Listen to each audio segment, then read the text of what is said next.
Hi, welcome to the Trackman Studio at Horn Park Golf Club.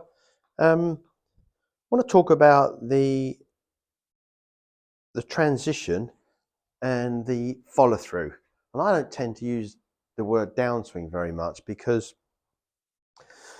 what I've tend to find is so many people who and it's not fair, when you go on about ability, but when people don't play enough and practice enough and have enough lessons, they don't understand about pulling down rather than actually the club falling down and being able to swing through.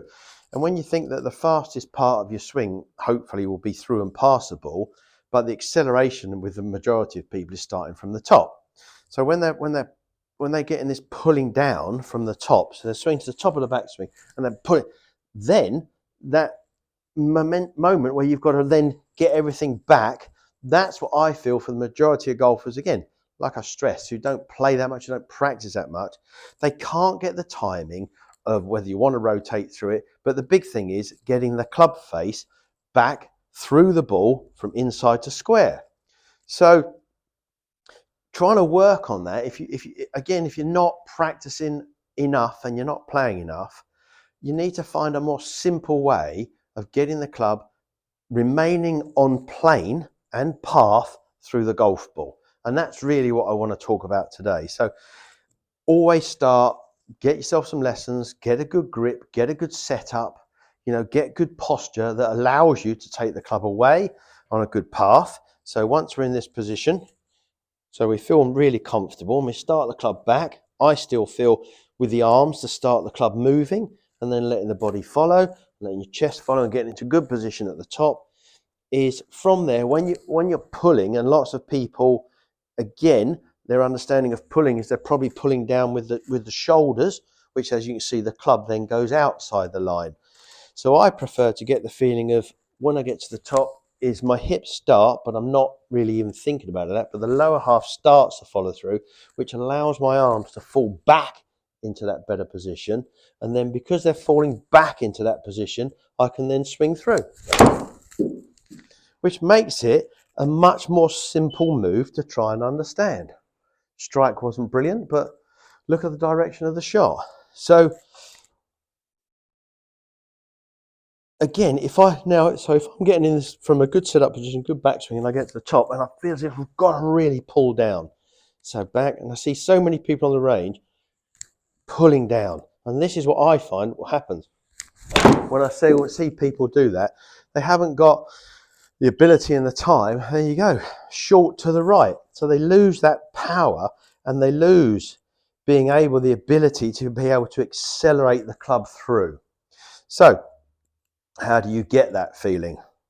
So what I would say, and again, helping most people, and it seems to work, is trying to not do too much once you get to the top of the backswing to halfway back down. So if I just keep that really smooth and then keep it smooth to halfway back down, but then feel as if I'm accelerating the club face through the ball. So hopefully it'll look something like this. So back, keep it smooth, and then really delay that acceleration. There you go, what a difference. So the first shot I hit, you saw, is 134. The second one, where I've tried to pull down, I've hit it at 101. And that one, I've just hit it at 159 yards, just by delaying that speed. Now, I've done some other exercises about that, holding the right shoulder back, trying to keep that. But all of these things is to stop the majority of amateur golfers moving forward too early, which is the killer move for the majority of people. They get forward, they've been looking at all the YouTube videos, they might even have some lessons, and their understanding is you've got to transfer that weight. The pros tell you, you've got to get here and you've got to transfer that weight.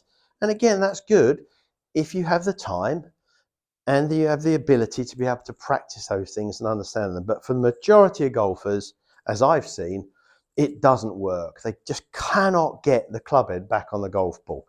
So all of the things I'm doing are to try and get you that exercise that gives you more time to get the club face square. So again, good setup, good posture. Start with those arms, get in a good position at the top of the backswing, and just delay that speed, whichever way you feel you have to do that, whether it's your left side delaying, your right shoulder delaying, your left shoulder delaying, but try and get in that position that allows you to accelerate the club head through the golf ball on a good path. As you've seen there, 159. So if I do that again, it's the same backswing, nice and smooth, delay that speed. So I go here, nice and smooth, and delay. There you go. Lovely. Not as fast as the other one, probably. There you go, 144. But still better. So what went wrong there? 78 miles an hour, 1.3 down. Very difficult. It's just gone a bit high. So I probably just got it spinning a little bit more. So delay that speed. So back, delay. There you go. That feels much. And I felt as if I had more time. There you go. So that's exactly the same speed as the previous one. Exactly the same. And I've just hit it 9 yards further by just delaying that speed so I don't get out of sync. Try that, try different things, but you know, whether it's keeping your left shoulder back, your right shoulder back, feel as if you're not turning too early, you're not pushing your body forward too early, but find the thing that allows you to not move forward too early and which stops you from getting the club through on a good path and allows you to hit golf shots like that. And if you want to learn more, you know, if you're struggling with that and you're not sure why, book a lesson. Come and see me at Horn Park, Horseman Golf and Fitness, or on the Skillest app online. Love to give you help. Happy golfing.